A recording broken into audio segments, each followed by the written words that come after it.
நடந்தாய் வாழி காவேரி என்று காவிரியின் சிறப்பினை சிலப்பதிகாரத்திலே இளங்கோவடிகள் குறிப்பிட்டிருக்கின்றார். அத்தகைய சிறப்பு வாய்ந்த இந்த காவிரி ஆறு நமது கண்முன்னே சீறி பாய்ந்து கொண்டு கர்நாடக மாநிலத்தில் உற்பத்தி ஆனாலும் சுமார் 320 கிலோமீட்டர் மட்டுமே கர்நாடக மாநிலத்தில் பயணிக்கிறது.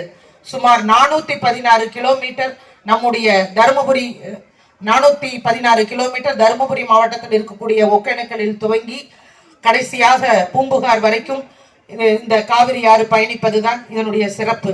என்டையர் காவிரி டெல்டா பேசினும் நம்முடைய காவிரி ஆற்றினை மட்டுமே நம்பி இருக்கின்றது. இத்தகைய சிறப்பு வாய்ந்த இந்த காவிரி ஆற்றின் ஒரு மிகப்பெரிய ஒரு விஷயம் என்னவென்றால் நம்முடைய மாவட்டத்தினுடைய குடிநீர் மரியாதைக்குரிய நாடாளுமன்ற உறுப்பினர் குறிப்பிட்டது போல நம்முடைய ஒகேனக்கல் கூட்டு குடிநீர் திட்டம் phase 1 மற்றும் phase 2 இரண்டுமே இந்த ஒகேனக்கல் காவிரியார் இல்லை என்றால் நமக்கு இல்லை, குடிநீருக்கே மிகவும் பஞ்சமாக தலைவிரித்தாடக்கூடிய ஒரு சூழல் ஏற்படும். அத்தகைய சூழலை முற்றுப்புள்ளி வைத்தது இந்த ஒகேனக்கலினுடைய கூட்டு குடிநீர் திட்டம். இந்த சிறப்பு வாய்ந்த இந்த ஆடிப்பெருக்கு நன்னாளில் இந்த காவிரி ஆற்றினை நாம் போற்றுவோம் என்று தெரிவித்துக் கொள்கிறேன்.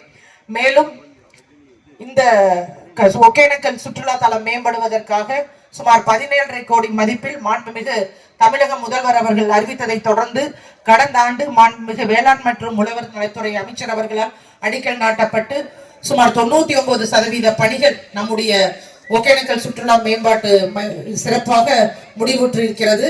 விரைவிலே அது மாண்புமிகு முதல்வர் அவர்களால் துவக்கி வைக்கப்படும் என்பதை தெரிவித்துக் கொள்கிறேன். இந்த சுற்றுலா தலத்தை பொறுத்தவரை நாம் நம்முடைய ஒன்றிய குழு தலைவர் சொன்னது போல, நம்முடைய சட்டமன்ற உறுப்பினர் குறிப்பிட்டது போல, எந்த அளவிற்கு நம்முடைய இந்த சுற்றுலா தலத்தை சிறப்பாக பராமரிக்கின்றோமோ அதை பொறுத்துதான் சுற்றுலா பயணிகளினுடைய வருகையும் இருக்கும். இந்த கடந்த 3 ஆண்டுகளில் மட்டுமே இந்த ஒகேனக்கலுக்கு 60 லட்சம் சுற்றுலா பயணிகள் வந்திருக்கிறார்கள். அத்தகைய சிறப்பு வாய்ந்த ஒரு சுற்றுலா தலத்தினை நாம் இன்னும் சுகாதாரமாகவும் பிளாஸ்டிக் பயன்பாடு இல்லாமல் பராமரிக்க வேண்டும். அப்பொழுதுதான் இது உலகத்தர அளவில் இருக்கும் என்பதையும் தெரிவித்துக் கொள்கிறேன்.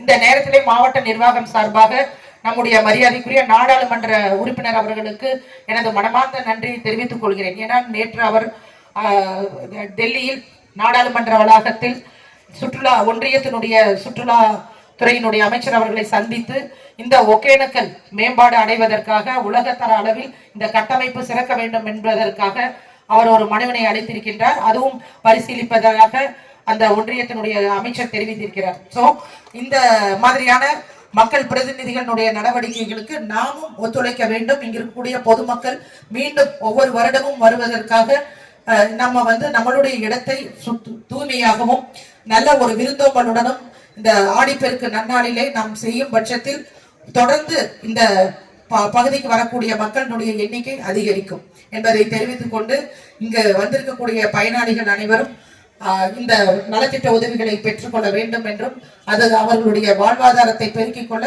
உதவிகரமாக இருக்க வேண்டும் என வாழ்த்தியும் விடைபெறுகிறேன் என்று